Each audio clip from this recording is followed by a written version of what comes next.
Hola, buenas tardes. Yo soy Guillermo Ávila, vengo de México, de una organización que se llama Fundar, Centro de Análisis e Investigación, que forma parte de la Red Latinoamericana de Transparencia Legislativa y que obviamente se dedica, entre otras cosas, a hacer monitoreo parlamentario. Quiero empezar primero por reconocer, por ofrecer mi reconocimiento al doctor Oslak. A mí no me dio clases físicamente, pero lo leímos bastante durante la carrera, entonces muchas gracias, espero que mis aportaciones reflejen en algo lo que aprendí.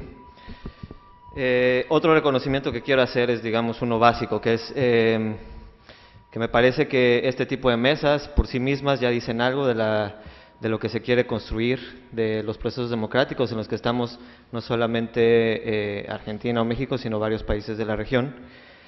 Y que, pues tenemos que tener en cuenta que este tipo de mesas están, pues, digamos, para materializar los esfuerzos que tenemos que hacer para entendernos entre quienes nos interesamos en los temas desde las organizaciones de la sociedad civil y quienes tienen que tomar las decisiones, que en este caso son nuestros representantes, los representantes argentinos.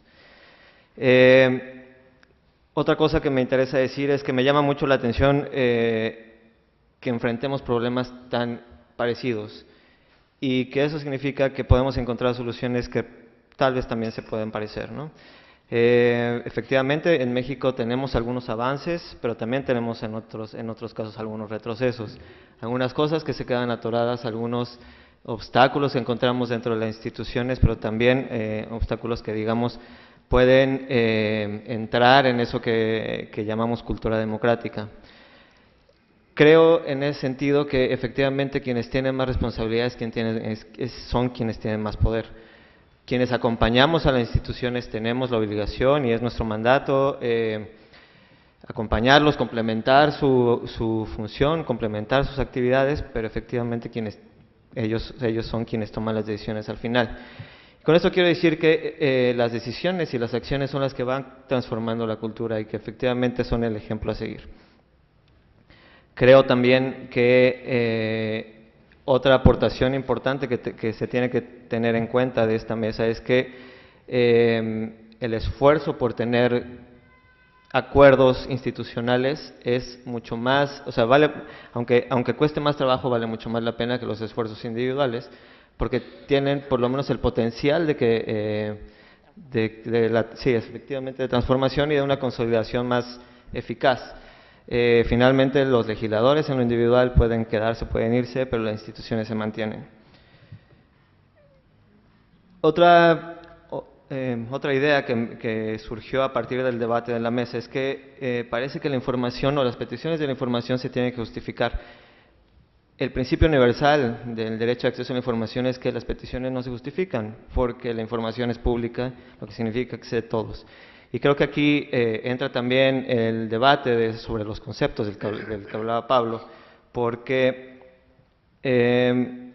parece que existe la idea de que las decisiones pueden llegar a justificarse por sí mismas, y no es así. O sea, justamente para eso es que la ciudadanía necesita la información, para entender por lo menos cómo es que se tomaron las decisiones y evaluar si se consideraron, si hubo las consideraciones correctas o no. Es decir, no todos los ciudadanos y las ciudadanas tenemos la oportunidad de acceder o de entender o de tener las herramientas suficientes para entender de alguna manera cómo se toman las decisiones en los congresos, y justamente por eso es que se tiene que publicar la información. Y subrayo la importancia de publicar la información, no solamente a partir de que se pida, sino de manera proactiva. O sea, lo que quiero decir es que las peticiones tienen una razón democrática. Pueden tener efectos políticos, por supuesto, pero el fundamento, digamos, o la razón principal es una democrática, que es justamente empoderar al ciudadano. Con esto me refiero y sobre todo en países como los nuestros, ¿no?, en que sufren de desigualdades sociales y no solamente sociales, económicas, sobre todo políticas, y que tienen gobiernos que en principio están buscando mejorar las condiciones de justicia social. Que la información sea pública, que la información sea generalizada y que esté disponible para todas y todos, también contribuye a la igualdad política, en tanto que cualquier ciudadano puede tener la misma información que quienes, digamos, pueden tener una mayor capacidad de influencia en los congresos, como pueden ser el mismo Poder Ejecutivo, los grupos parlamentarios, pero también los poderes fácticos, ¿no? En México tenemos un gran problema con eso, y justamente esa es una de las razones por las que nosotros propugnamos y defendemos tanto el derecho de acceso a la información, porque no solamente es una condición, digamos, una condición que se tiene que palomear en una lista de cuáles son los parámetros de una democracia, sino que sirve también para el acceso a otros derechos. Y termino nada más con un apunte, digamos, que no es anecdótico, pero que es menos general de lo que estoy diciendo, que es sobre las declaraciones patrimoniales. Nosotros en México también estamos llevando un proyecto de apertura de las declaraciones patrimoniales. Consideramos que la información que está ahí es súper importante como para prevenir o detectar actos de corrupción, específicamente enriquecimiento ilícito, pero también los posibles conflictos de interés. Desde el año pasado nosotros teníamos como ejemplo la legislación argentina y ahora nos las han cambiado. Afortunadamente hay otros ejemplos regionales también, y bueno, eso sirve también para subrayar que bueno, las construcciones en cada país pues varían, pero creo que la idea que tenemos que tener fija es justamente que si estamos buscando mejorar las condiciones de vida de los ciudadanos, tenemos que abrir las ideas, abrir los argumentos y darnos cuenta de todos los elementos que nos pueden ayudar para lograr ese objetivo. Gracias. Tengo a Manuel y después al profesor. Bueno, yo quería decir un par de cosas. Por un lado, creo que esta reunión es muy valiosa por el tema, por los protagonistas. Creo que me parece un desafío interesante pensar hacia adelante cómo avanzar en esta agenda. O sea, me parece que el hecho de que se transforme en esto en una suerte de discusión o interpelación al personal de las cámaras, más allá de su jerarquía directiva y demás, cuando no son los que potencialmente toman las decisiones de liderazgo que implicarían un cambio, y si publicamos más o menos, me siento como, en ese sentido, algo, de alguna manera desincentivado por lo siguiente, porque esta sensación, lo que decía ella, 2005, 2006, discutiendo este mismo tema acá hace 9 años, esta idea de país calecita, de que volvemos, lo que dice ella, estamos discutiendo cosas que ya se discutieron hace 9 años. Se está diciendo que reclaman declaraciones juradas y tardan 2 años en requerirlas, cuando en el año 2000, en la Oficina Anticorrupción, pusimos un sistema que sigue funcionando, donde las declaraciones juradas se dan a lo sumo en 48 horas. Este tipo de, la distinción o la comparación entre niveles de transparencia entre el Senado o la Cámara de Diputados. El panorama que pinta Joao Holanda sobre una realidad que está a años luz de lo que nosotros estamos discutiendo acá, sobre si publicamos más o menos. Algunos describen un panorama de gobierno abierto, Oxlack habla de una serie de iniciativas que a nosotros la verdad que las vemos desde muy lejos. Entonces me parece me parece un problema, y algo que deberíamos reflexionar es cómo avanzar, cómo sería posible superar este bloqueo, este país calecita, en donde seguimos proponiendo cosas que ya se propusieron hace 10 años. Volvemos con la Comisión Nacional contra la Corrupción, algo que ya se discutió hace 16 años. Volvemos a lo mismo, volvemos a empezar de cero. Y me parece que esto es complicado salir de esa inercia, de esa sensación de volver a rediscutir temas y quedarse siempre en el mismo lugar. Un tema que me parece importante, esta cuestión que señalaba Margarita, de que, ¿por qué no empezamos por la iniciativa personal? A mí me parece muy bueno, y de hecho algunos lo hacemos. Me causa gracia que nos hagan una operación denunciando cosas que tengo puesta en mi declaración jurada desde hace 2 años. Entonces, también esto es un desafío. Nosotros hacemos declaraciones juradas que son públicas, nadie las va a mirar, nadie revisa lo que está en las declaraciones juradas, y después ponen un titular diciendo cosas que nosotros ya transparentamos hace 2 años. Por eso, yo la verdad es que creo que que discrepo con Margarita en eso. Yo no creo que las iniciativas tengan que ser personales. Creo que la única manera de avanzar son con iniciativas institucionales.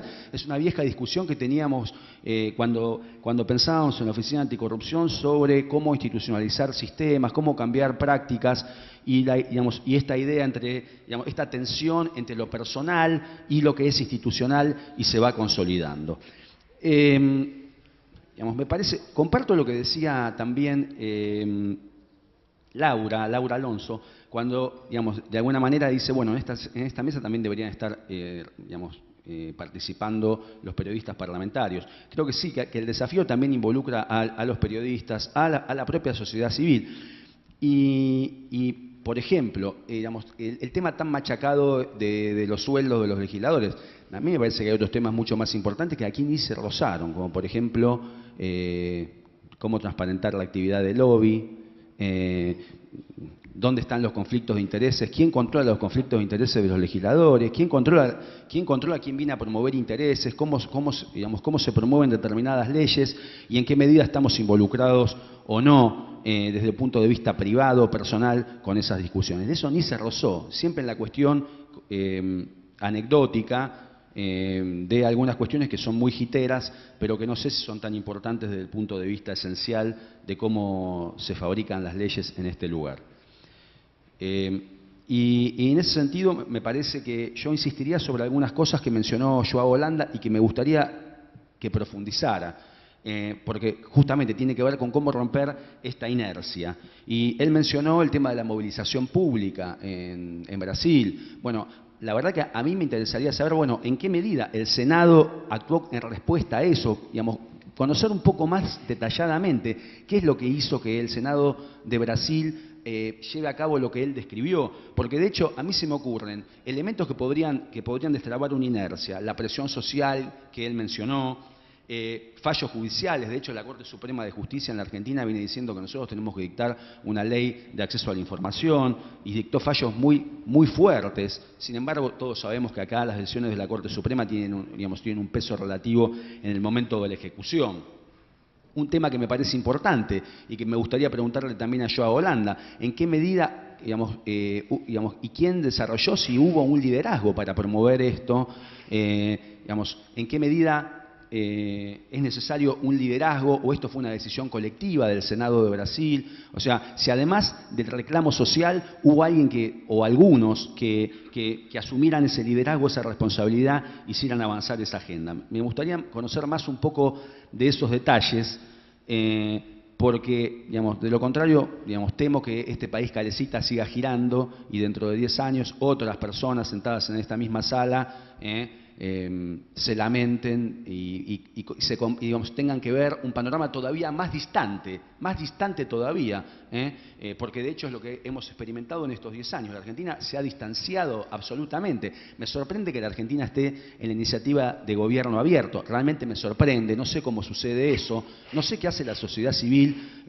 frente a este panorama, a dónde se hacen oír frente a esta cuestión que me parece absolutamente ridícula, y en este tiempo de desenvolvimiento vemos que la Argentina está cada vez más lejos y seguramente va a ocurrir eso, va a ser peor dentro de 10 años si no logramos quebrar esta inercia. Gracias.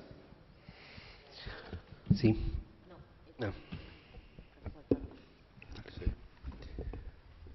Sí, quisiera hacer una reflexión a partir de algunas de las cosas que se dijeron, particularmente a partir de la interpretación que hacía Margarita sobre el aspecto cultural que está involucrado, ¿no?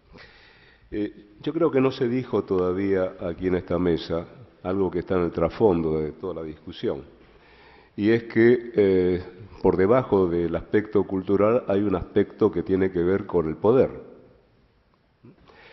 porque sin ánimo de dar una clase, ¿no?, sobre esto, pero evidentemente existen básicamente cuatro tipos de recursos de poder: la coerción, los bienes o recursos materiales, la ideología y la información. Los gobiernos autoritarios han basado su capacidad de dominación en el monopolio de la coerción y en la aplicación de la coerción. El recurso fundamental de la democracia es la información. En esa encuesta que yo mencionaba anteriormente, hay unos resultados. Esa encuesta la realizó, ya que fue mencionada por Laura, Marta Ollanarte cuando estaba al frente de la subsecretaría en jefatura de gabinete. Y yo ella me facilitó los datos y armé una especie de encuesta nacional con esos 18.000 casos. Es bastante preocupante que en esos 18.000 casos un porcentaje altísimo de la población argentina le daba lo mismo un gobierno autoritario que un gobierno democrático. Sobre todo, digamos, después de la crisis, a partir del 2003, 2004, después fueron mejorando los valores. Lo cual nos alerta sobre el hecho de que, además de la calidad de la democracia desde el punto de vista de las instituciones, importa también la calidad de la democracia desde la otra parte de la relación, que es el ciudadano. Digamos, hay que trabajar sobre la calidad democrática de los ciudadanos. De todas maneras, digamos, este aspecto cultural creo que tiene una vuelta de tuerca más. Creo que esa cultura en realidad existe en todas partes. Nadie regala información, ¿no? Nadie regala información porque es justamente un recurso de poder. Decía no hace mucho tiempo atrás un gobernador de los Estados Unidos a su gabinete, le decía, nunca pongan juntos un dato y una fecha, porque siempre va a haber alguien que va a estar esperando ese día para enrostrarle el no haber logrado el resultado. Entonces, ¿para qué desparramar munición gratuita, ¿no?, al enemigo, aquel que puede venir, digamos, a reclamarme, a exigirme, digamos, rendición de cuentas? Hay un elemento más en esto. Hay una serie de términos en inglés y en alemán, ¿no? Accountability es uno, seguimos utilizando accountability.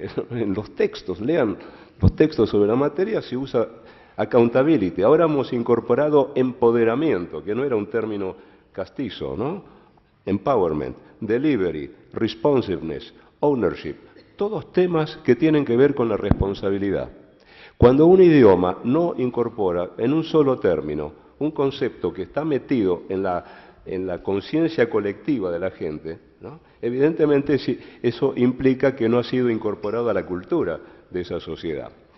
Entonces, yo creo que, si bien comparto la idea de que los ciudadanos pueden hacer algo desde abajo, el bottom-up en esto, me parece que tiene un límite, porque en definitiva no se cambia la cultura ni por ley ni por decreto, ¿no? Porque en definitiva yo creo que los ciudadanos se miran en el espejo de las instituciones públicas, se miran en el espejo de los gobiernos, ¿no? El ejemplo tiene que venir desde arriba, por eso también es importante que los legisladores, como representantes del pueblo, den el ejemplo. Decía Joao antes, refiriéndose a Brasil, esta manifestación espontánea que conoció Brasil el año pasado, ¿no?, donde millones de personas se movilizaron, aparentemente sin consignas, ¿no? Esa es una posible lectura. En realidad había una serie de consignas, ¿no? La gente estaba harta de la elevación de las dietas, estaba harta del aumento del transporte, estaba harta de la corrupción, estaba harta del aumento del valor del transporte, ¿no? Es decir, hubo una serie de consignas y hubo una enorme movilización de la ciudadanía, casi espontánea, facilitada fundamentalmente por las redes sociales, ¿no? Y en ese sentido mi última reflexión es la siguiente. Es muy difícil, evidentemente, que nadie regale información cuando se trata de un instrumento de poder. Sin embargo, creo que la tecnología es la aliada fundamental, porque la tecnología a lo largo de toda la historia de la humanidad ha sido un factor fundamental de cambio cultural. Googleen ustedes en inglés, porque en castellano no va a haber demasiadas entradas, en Google, por ejemplo, Technology Determines Culture, de qué manera la tecnología modifica la cultura, y van a encontrar un montón de entradas a esa relación. Digamos, la invención de la imprenta cambió la manera en que el pasado se comunicaba con el futuro. La tradición oral fue transformada en la tradición escrita. La invención del estribo, ¿no?, del caballo, modificó la cultura de la guerra. La invención, que ha sido vista por un economista norteamericano en el siglo pasado, la invención de la retención en la fuente de los impuestos, ¿no?, fue el invento social más importante del siglo XX, ¿no?, según un economista norteamericano. Y yo creo que hoy la tecnología está modificando gradualmente la cultura, en la medida en que, digamos, facilita justamente la posibilidad de que el ciudadano, a través de sus organizaciones fundamentalmente, porque no creo, francamente, más allá de que pueda haber algún ciudadano suelto que pueda tener algún peso, pero creo realmente en la organización social, ¿no? Y la organización social puede ser un factor fundamental facilitado justamente por el desarrollo de la información. Bueno, eso quería aportar. Sí, no. Bueno, mi nombre es Gerardo Tábara, vengo de Perú, de la Asociación Civil Transparencia. Tenemos 20 años trabajando para fortalecer la democracia en el Perú y en ese tiempo también intervenimos en apoyo al Congreso, como nosotros lo llamamos, ¿no? Y tenía en realidad una serie de apuntes de lo que fui escuchando, una discusión muy rica, por la cual yo agradezco a los organizadores el que me hayan permitido participar aquí, pero voy a limitarme a plantear tres puntos para no abusar del tiempo. Primero es que yo creo que nuestros parlamentos, no solamente en el Perú, en varios países, mi impresión es que nuestros parlamentos y en general la política está cambiando un principio que en el derecho es elemental, que es la presunción de inocencia. Y hoy lo que tenemos, lo que nuestras sociedades presentan hacia los políticos es una presunción de culpabilidad, ¿no? Entonces, claro, los políticos son los culpables de los males y los políticos apenas son puestos a investigarse sobre alguna falta, rápidamente la gente piensa que son culpables, ¿no? Y lo que quiero decir es que han hecho mucho para ganarse eso, ¿verdad? Nuestros parlamentos han hecho demasiado para ganarse esa presunción de culpabilidad. Y no va a ser fácil quitarla de encima, ¿no? Creo, como ha señalado Laura, ¿verdad?, que hay un problema serio, y es que nuestros parlamentos, en países como los nuestros, que como dice Guillermo se parecen mucho, nuestros parlamentos pueden subsistir, pero sin rumbo, ¿no?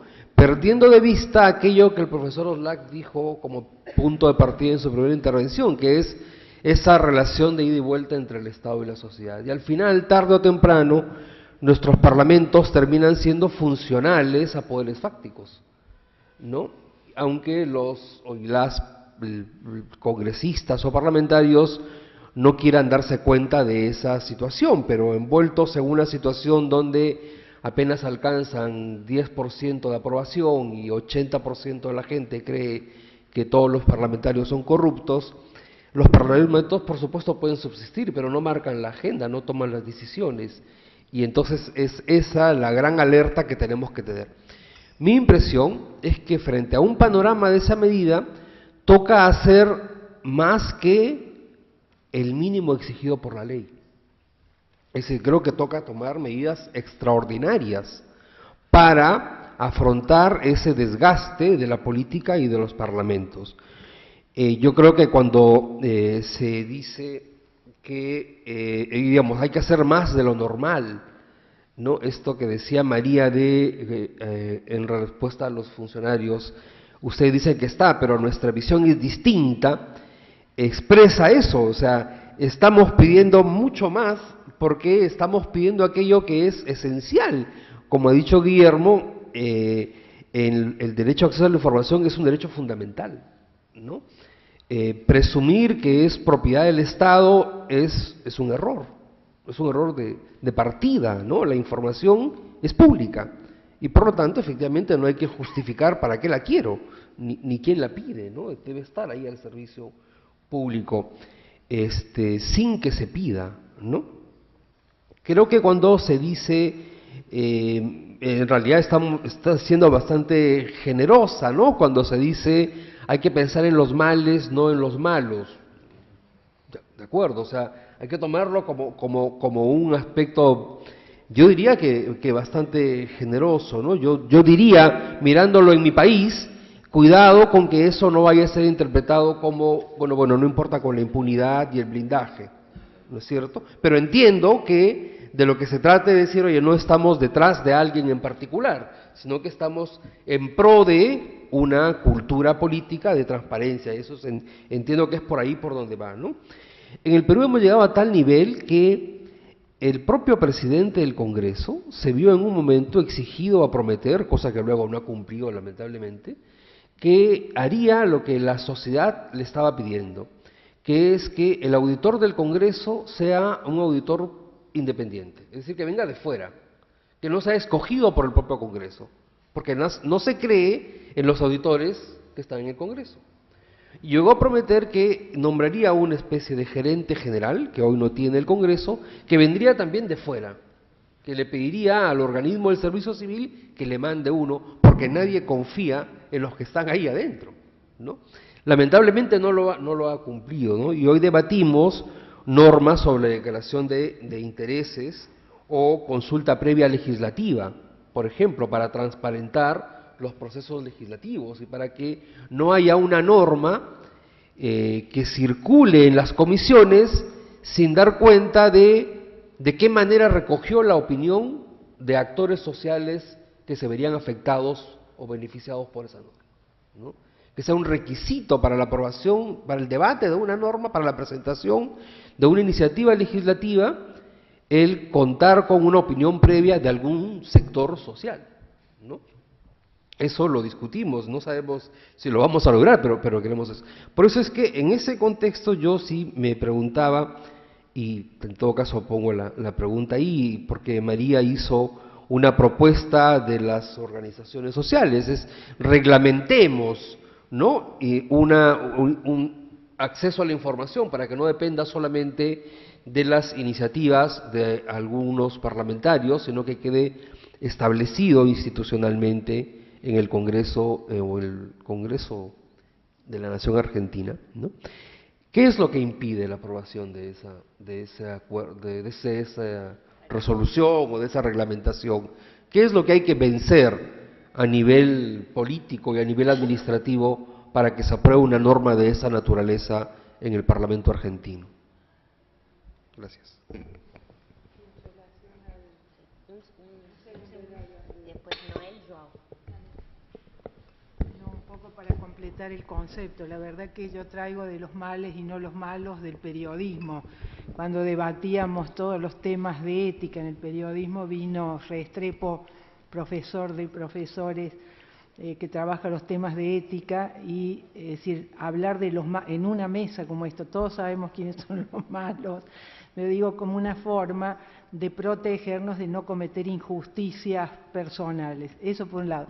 Y para los visitantes extranjeros, lo que decía el profesor en relación a la información como poder, nosotros somos sospechados públicamente.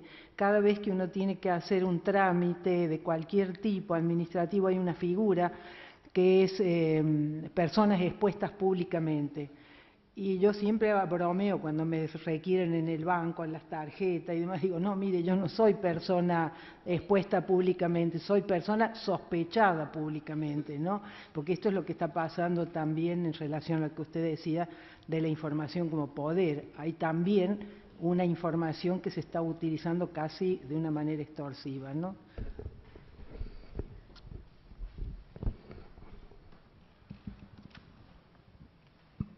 Sí.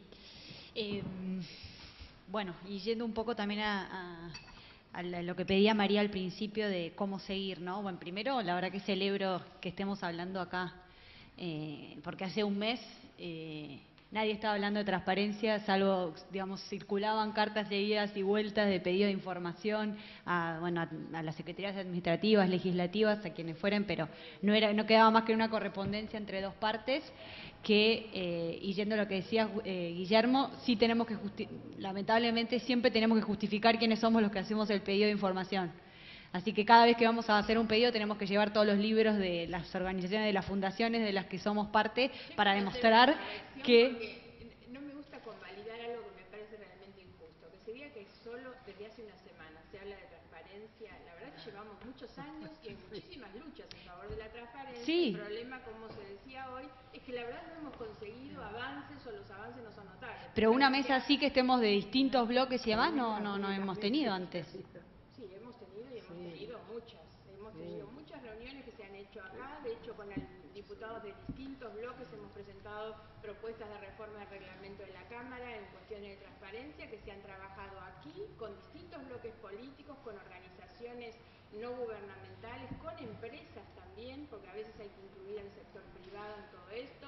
La verdad que las cosas se vienen haciendo desde hace muchísimos años. Por eso yo respeto la opinión, pero no quiero convalidar esto desde que se habla de transparencia hace una semana, porque eso no es así. No, o sea, no quise decir que no se hablar de transparencia, pero así en una mesa que estemos todos también, digamos, compartiendo experiencias de otros países y con gente que tiene que gestionar, las cámaras, la verdad que es novedoso, al menos. Sí, no es nuevo el tema. Todas las cosas que se han hecho antes y ahora. Hay muchísimos, sí. Bueno, así, no, y de hecho, bueno, y yendo específicamente como al pedido, ¿no? Para tratar de concretar un poco, porque bueno, pasan los minutos y las horas y en un rato vamos a tener que dejar el salón. Hablamos en la reunión pasada de la declaración de transparencia legislativa que existe, que bueno, es una iniciativa que se origina en la sociedad civil, pero que varios congresos de la región, inclusive en México también y en Perú también hay algunas cámaras, digamos, los han avalado y adherido a esta declaración. Nos parece algo interesante y una manera de, bueno, un poco lo que decía Carlos, que dijo que ahora iba a volver en un ratito, tuvo que irse Carlos Dichiara, de trascender un poco los mandatos actuales de los legisladores y de quienes están presidiendo o dirigiendo las cámaras. Esa sería una manera de hacerlo, si las cámaras en su conjunto o cada una por su lado pueda adherir a esta declaración, que bueno, está en las carpetas y estuvo también circulando en las últimas semanas. Sería interesante. De hecho, la gente de Martín Lustó nos dejó un proyecto de resolución que ya firmó para adherirlo y que bueno, sabemos de otros bloques que tienen interés en avanzarlo, así que esa sería, nos parece, una manera, aunque sea de comenzar a generar estos anclas en las que después en los próximos años tengamos que seguir trabajando y construyendo, ¿no? Para que obviamente, así como se habló, Margarita, hace muchos años de estos temas, esperamos que lo sigamos hablando durante muchos más, en otros aspectos quizás y seguramente con mucha más profundidad, pero queremos seguir haciéndolo. Así que bueno, me parece que esa es una manera de poder avanzar. Y después, por otro lado, nos pidieron Martín Lustó no pudo estar hoy, pero nos pidieron que le leamos unas palabras que nos dejó porque no pudo estar, pero nos quiso hacer llegar su opinión, así que brevemente les leo lo que nos escribió. Bueno, a los participantes del evento sobre Parlamento Abierto, la transparencia en la gestión de los asuntos públicos no es un valor individual, no es una decisión que el legislador, el juez, el burócrata o el político tomen en el ámbito de su vida privada.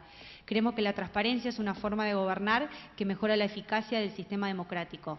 Y lo hace por varias razones. En primer lugar, porque es una práctica inclusiva. Cuantas más personas tengan información y conozcan lo que ocurre en el interior del Estado, conozcan los resultados de la acción del gobierno sobre la sociedad, estaremos sumando más voces, más ideas y más personas a la gestión de lo público. En segundo lugar, la transparencia mejora la eficacia de la gestión al permitirle a los ciudadanos evaluar el desempeño del gobierno. No podemos responsabilizar a un gobierno y premiarlo o castigarlo con nuestro voto si no nos brindan información sobre su accionar. Y en tercer lugar, la transparencia, la visibilización de lo que ocurre dentro de la caja negra del Estado desincentiva las prácticas corruptas y reduce los márgenes de discrecionalidad de quienes toman macro y micro decisiones. Creemos que es necesario poner sobre la mesa estas cuestiones: para qué sirve la transparencia, qué significa que una gestión sea transparente, cuáles son sus alcances, medir sus resultados. Por eso apoyamos esta iniciativa. No es solamente el Congreso de la Nación el que debe tornarse más transparente, son todas las instituciones públicas. Discutamos la transparencia en la justicia, en el Poder Ejecutivo, en los sindicatos, en los partidos políticos. Por último, celebramos que los medios de comunicación recepten esta problemática. Ello, sin dudas, es favorable para la calidad de la democracia y esperamos que este Congreso pueda saldar la deuda que la Argentina tiene y sancione una ley de acceso a la información condición necesaria para efectuar un cambio en serio. Así que bueno, les dejo eso.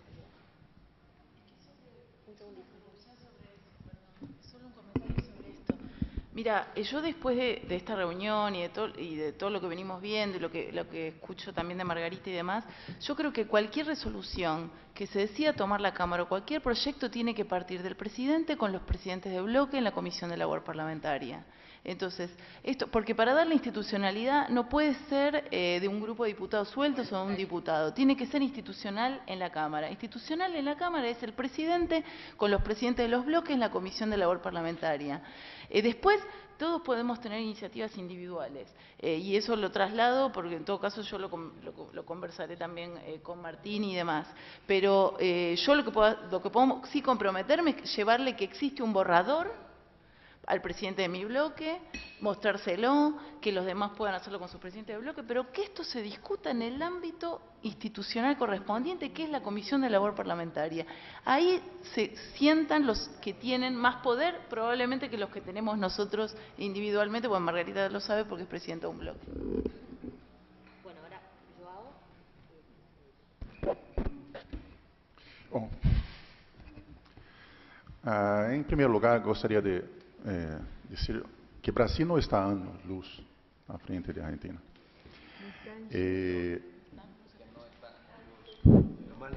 Brasil não está a anos-luz da Argentina, não é verdade? Que está há alguns anos, porque o processo foi muito penoso, aliás, também. E isso é um processo, em primeiro lugar. Não ha começado com a lei e tudo se ha aberto. En la verdad, hace algunos años hay escándalos, hubo algunos escándalos y van se abrindo algunos dados. Por ejemplo, eles han dicho acerca de las resoluciones internas. En el Senado las resoluciones internas eran secretas también.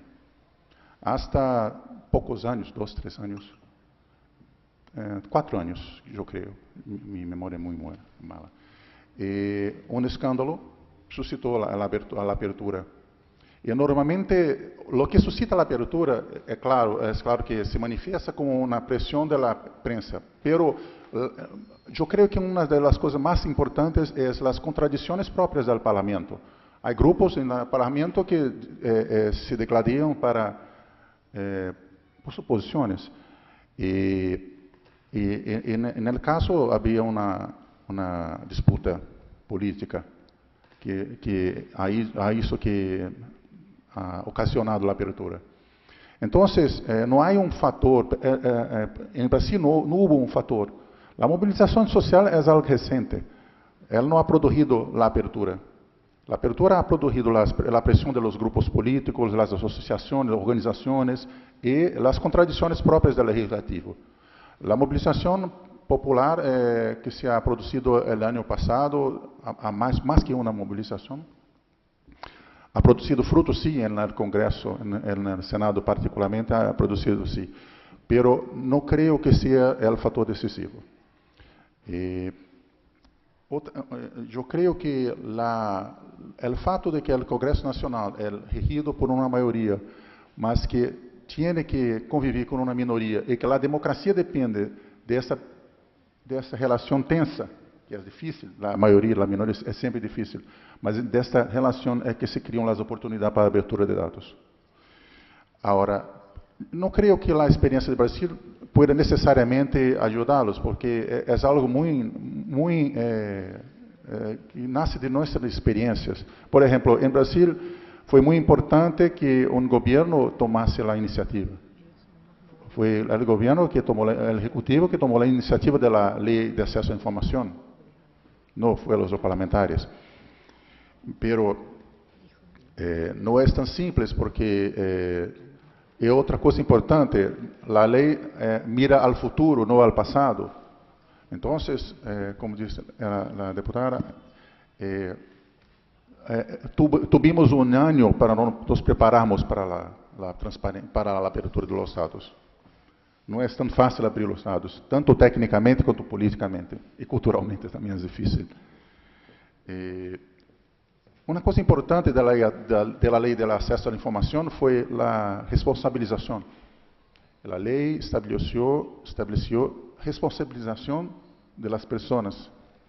Entonces, eso hace con que empodera también los administradores, porque ellos se sienten obligados a dar uma resposta, e porque podem ser responsabilizados.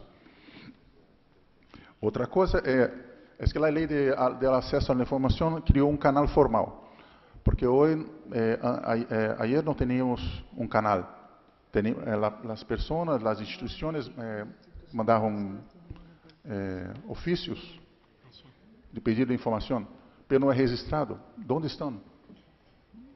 Que ha hecho com ele? Então, foi muito importante também criar um canal formal de informação e estava na própria lei. A lei estabelecia estes canais. Incluso estabelecia tempo de resposta e um processo muito bem definido de pedido, de definição como se chama? Recursos. La posibilidad de recursos, inclusive subir os recursos, hasta el ministro y mismo al presidente. Entonces, yo quería decirle que es muy importante mirarmos los progresos y no los problemas. Es común, cuando tenemos los problemas, mirarmos mucho para ellos y no vemos el progreso. E sinceramente, por lo que vocês estão falando acá, eu vejo muitos progressos nestes últimos anos. Então, mirar os progressos, evitar a dissensão e procurar construir pontes, eu creio que é o mais importante neste momento para conseguir objetivos, quizás no este ano, mas nos próximos anos.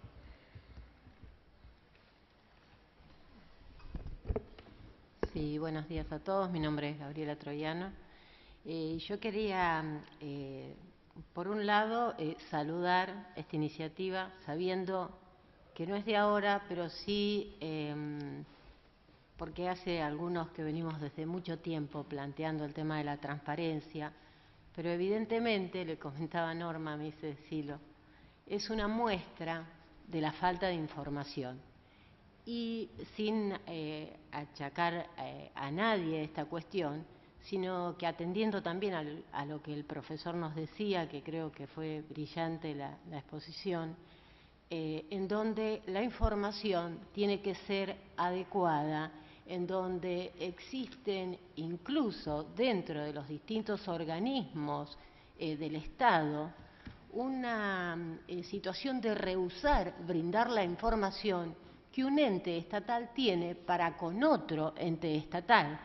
Así, poder pensar que Argentina tenga un sistema de información georreferenciada con toda la información, no solamente económica, sino también social, nos permitiría avanzar realmente en forma mancomunada en un proyecto de país que pensemos tanto los sectores que, digamos, por el resultado electoral están en el gobierno y por aquellos que han sacado una minoría y están en oposición, que esto muchas veces se revierte, pero lo importante es tener un proyecto, un modelo del país en el cual sigamos.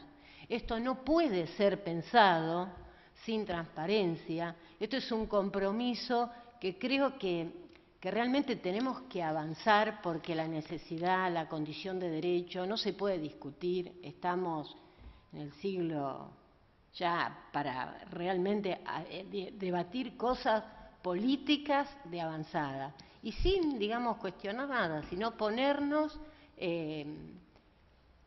tomar la decisión política de elaborar este reglamento, abocarnos los distintos sectores a hacerlo de manera tal que este Congreso, que como bien decía Carla, es uno de los congresos en la región que menor presupuesto tiene, ¿sí?, pueda avanzar en determinadas cuestiones. Y yo quiero citar algo porque realmente a mí, digamos, cuando se habla de la situación cultural, uno lo ve reflejado en los jóvenes que acceden a las aulas universitarias, o sea, que han pasado por los distintos niveles de educación, y cuando uno les consulta las formas en que puede haber una iniciativa parlamentaria, ellos le contestan una sola cosa: el Poder Ejecutivo. Esto no es casualidad, esto tiene que ver con, en definitiva, las sanciones de las leyes que en el Congreso se debaten y se sacan. Entonces yo creo que nosotros tenemos una gran responsabilidad en todo esto y la tenemos que asumir, y saludo que en esta reunión estén los distintos sectores, porque es un buen compromiso para poder avanzar en este sentido. Y bueno, para terminar, porque ya estoy hablando demasiado, sí creo que todos los que estamos presentes acá, más muchos que quizás no pudieron venir, estamos ante una temática en donde es indiscutible y en donde el hecho que asociaciones civiles lo sigan planteando y lo permanezcan, digamos, en el debate, es fundamental para que se trate. La labor de las distintas organizaciones que, me comentaba acá Norma, están incorporadas en el gobierno de Brasil, es un buen comienzo para poder relacionar información con conocimiento, que es tan importante para poder avanzar, y no estar debatiendo en las comisiones, que realmente ingresé en diciembre a la Cámara de Diputados, no pensaba que tenía que justificar por qué hacía un pedido de informe, sinceramente. Bueno, para me gustaría una pequeña... Sí, se ha manifestado acá y me parece importante que también traigamos el tema del periodismo. Sucede que es un momento del país en el que se le echa la culpa de todo al periodismo, sabemos lo que pasa, entonces cuesta mucho traer el tema que yo creo que en algún momento vamos a tener que debatir, que la limitación, la única limitación que admite la libertad de expresión es la responsabilidad. Y uno ve el contrasentido, se ha manifestado acá, de que muchas veces somos juzgados por el número de palabras que se dicen o el número de proyectos, cuando a veces tenemos legisladores que bajan el santoral y no hay santo que no tenga una declaración de interés o de beneplácito y demás. Entonces a mí me parece que no es solo en el periodismo, tenemos un debate demasiado contaminado por el número. Y ahí tal vez uno tendría que decir de nuevo lo que decía Leonardo da Vinci: matemáticos corrijan el error, los números no tienen alma. Entonces me parece que eso también es otro debate que vamos a tener que dar en relación a la responsabilidad, ¿no? Gracias, Norma. Y nos quedan unos minutitos nada más, así que lo que voy a hacer es aprovechar para darle el micrófono a Paula Bertol, que tiene como el doble sombrero de diputada mandato cumplido y también representante en Argentina de GOPAC. Entonces, te doy el micrófono unos minutos y después yo cierro con una propuestita nueva para ir machacando en la cabeza.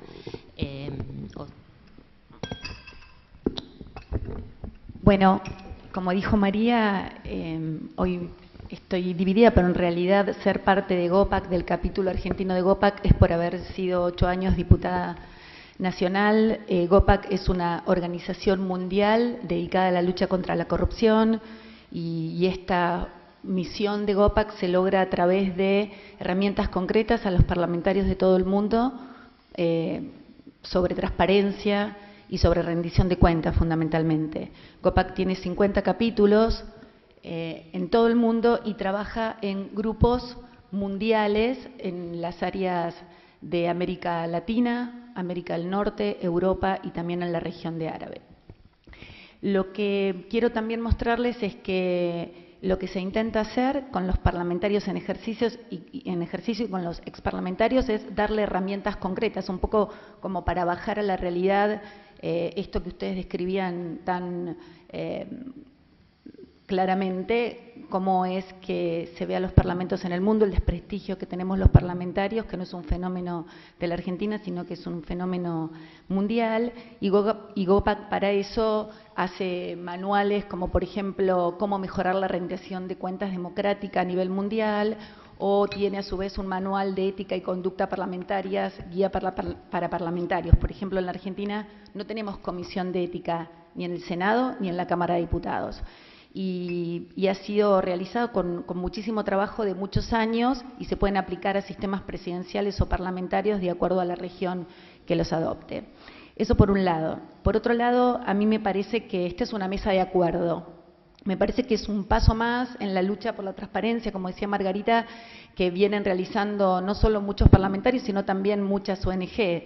Por supuesto que tanto para nosotros como las ONG también siempre está la crítica que empiezan siendo organizaciones sin fines de lucro y en algunos casos terminan siendo organizaciones con lucro sin fin. Y entonces hay que tener mucho cuidado qué es lo que hacemos y cómo también rendimos las cuentas cuando estamos dentro de una organización sin fines de lucro. Yo también quiero agradecer especialmente a Carlos Di Chiara, de la Cámara de Diputados y también, de la Cámara de Senadores, y a Gabriela Aparicio, que hoy están aquí con nosotros, porque demuestran la intención de escuchar y de ser parte de una solución. Manuel Garrido decía, bueno, ¿cuál es la salida? ¿No?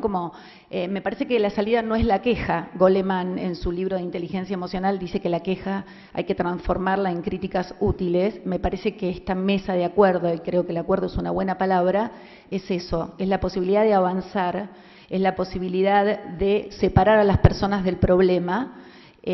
Cuando uno negocia, y estamos hablando en negociar la transparencia de nuestro Congreso, que para algunos, por supuesto, tiene principios innegociables, pero en la práctica no se está dando. Hoy el profesor Oslak hablaba de una palabra que me gustó mucho, de la responsabilidad y de la responsabilización en la rendición de cuentas, ¿no? Que es el tema de responder antes de que nos pregunten, que eso es nuestra rendición de cuentas. Manuel también decía que muchas de las cosas que quisieron ser parte de una operación no lo eran en realidad porque justamente quienes fuimos nombrados en esa nota teníamos declarado no solo públicamente nuestro patrimonio, sino que además relatados nuestros viajes y nuestros gastos. Entonces, yo también quiero apoyar a los que se animaron a alzar la voz, pero que también dentro de los parlamentos, hace mucho tiempo, hay proyectos que yo misma, dentro de mi función, he tomado de otros, como por ejemplo una diputada socialista, Laura Sesma, y quiero dejarlo sobre la mesa de trabajo porque yo supongo que lo que vamos a hacer a partir de ahora es seguir trabajando. Y también me gustaría incluir a una pata muy importante de la Argentina, que no solo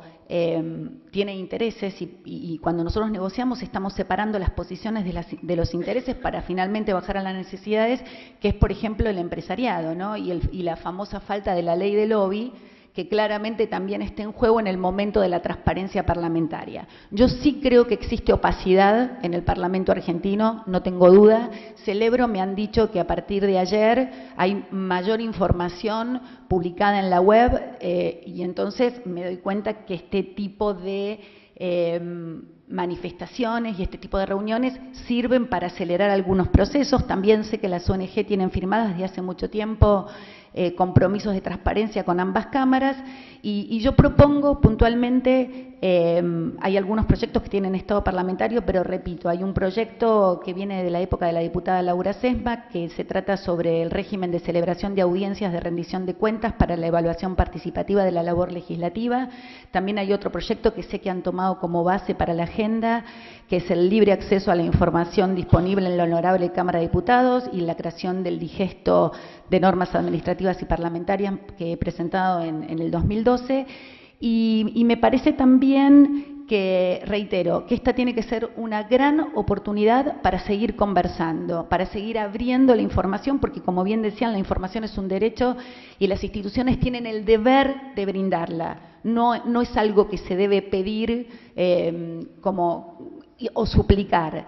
Y también creo yo que es difícil ver el entusiasmo de la ciudadanía en el pedido de información. Eduardo Punset, en su libro El viaje de la felicidad, dice que el abuso del poder hace infelices a los ciudadanos y presenta un estudio que hacen dos suecos, donde dice que la participación en la política de los ciudadanos los hace más felices. Pero la pregunta es ¿por qué? Por ejemplo, en nuestro país el 49% declara que solo vota por obligación. Y también la pregunta es por qué la gente no participa más activamente, porque los índices del 2001, cuando hubo una gran movilización política en nuestro país, solo el 5% participó de las asambleas populares, solo el 5,8% participó de los apagones y de los cacerolazos, de los famosos cacerolazos en nuestro país, con lo cual vemos que la participación de la comunidad todavía es muy incipiente. Y tomando las palabras del profesor también, la sociedad está entusiasmada cuando tiene un interés legítimo. La sociedad está entusiasmada y generalmente lo hace en las graves crisis, por eso las graves crisis marcan también los grandes cambios. Tal vez el desafío sea lograr este cambio, lograr el entusiasmo, que etimológicamente quiere decir Dios adentro, luz adentro, aquello que te impulsa a buscar algo que te hace bien en épocas de no crisis. Y me parece que esto es una responsabilidad de los líderes, en este caso parlamentarios. Así que yo abogo porque nos pongamos a trabajar y desde ya les doy la bienvenida desde GOPAC a los miembros del extranjero que aquí nos acompañan y a los senadores, a los diputados, a las ONG y también al periodismo que hoy se hizo presente. Gracias. Gracias, Paula. Bueno, las últimas palabritas antes de que nos echen de este salón tan lindo, uno de los más lindos del Palacio Legislativo. A ver, 4 cosas y termino. La primera, que es una discusión muy micro, pero me gustaría quizás compartirla con ustedes, no sé si compartirán o no, pero una discusión que nosotros tenemos siempre con ambas cámaras es la polución administrativa que implican distintas medidas dentro de la Cámara. Por ejemplo, y dígame si no están de acuerdo, me levantan la mano. El salario de un legislador hay que hacer un curso para entender la composición, así como el del maestro también. El salario del legislador está compuesto por dieta, gastos de representación, en el caso de los legisladores que viven a más de 100 kilómetros, un concepto por desarraigo, más 20 tramos de pasajes aéreos, más 20 tramos de pasajes terrestres. Entonces, un poco la discusión, digo, esto lo traigo a discusión, ¿por qué no es, la discusión que nosotros tenemos con las cámaras es, ¿por qué no es 100? El salario del legislador, ¿por qué no es 100? 120 si vive a más de 100 kilómetros cuadrados. Todo ese lío administrativo hace que la gente no entienda cómo está compuesto el salario, porque después cuando se aumenta una parte, un tercio de eso que en realidad corresponde a las categorías del personal, que uno tampoco puede saber cuáles son. Entonces, nosotros lo que proponemos es simplicidad. Y la discusión, el núcleo de discusión que nosotros tenemos con la Cámara es, ellos dicen, pero la gestión la defienden porque lo gestionan bien. O sea, la gestión administrativa y presupuestaria está bien gestionado, o por lo menos nosotros lo vemos con la poca información que tenemos. Nosotros lo que proponemos siempre con ellos, y ahí creo que hay una diferencia de concepto, es apuntar a la transformación. ¿Por qué no se puede cambiar? ¿Por qué no se puede mejorar? ¿No? Y en ese... Digo, lo pongo al sueldo de los legisladores como ejemplo, pero también puedo poner 60 otros ejemplos que pueden ser los módulos para las contrataciones, que es algo que, por ejemplo, Chile lo resolvió con una comisión de transparencia interna en donde se debatió durante un mes qué tipos de contrataciones iba a hacer el Congreso de Chile. Y entonces se debatieron las distintas maneras, si es consultor, si es empleado pero permanente, si no, si es transitorio, ¿no? Como una discusión un poco más abierta, y eso es lo que un poco nosotros las ONG nos gustaría tener, aparte de la transparencia, también la transformación de esas decisiones administrativas internas. Habiendo dicho eso, proponemos 2 cosas más. Una es lo que decíamos antes del proyecto de resolución interna de acceso a la información, que hay un borrador dando vueltas.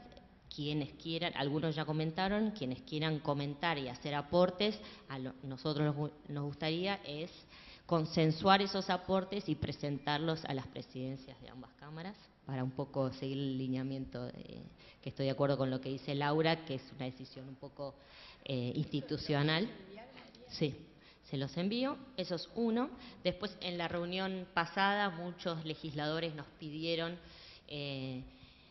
un poco basados en la experiencia de Perú, de qué es un legislador transparente. Si uno habla de un legislador transparente, ¿de qué está hablando? Entonces, nosotros, basados en la experiencia de Perú, les mandamos como una lista de 10 ítems muy básicos, muy primarios, de qué es lo que querríamos que hiciera cada legislador en términos de transparencia individual.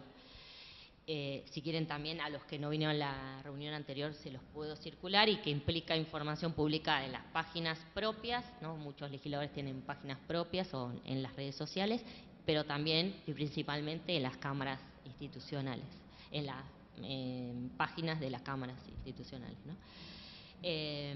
Y después, esas dos cosas, si están digamos, si hay alguien que no está de acuerdo, igual este es el ámbito en que no podrían decirlo, pero si no están de acuerdo en que se debata y que se firme una resolución interna de acceso a la información, por favor díganoslo, porque por ahí el camino es otro. Pero por lo menos esa es la propuesta que nosotros tenemos.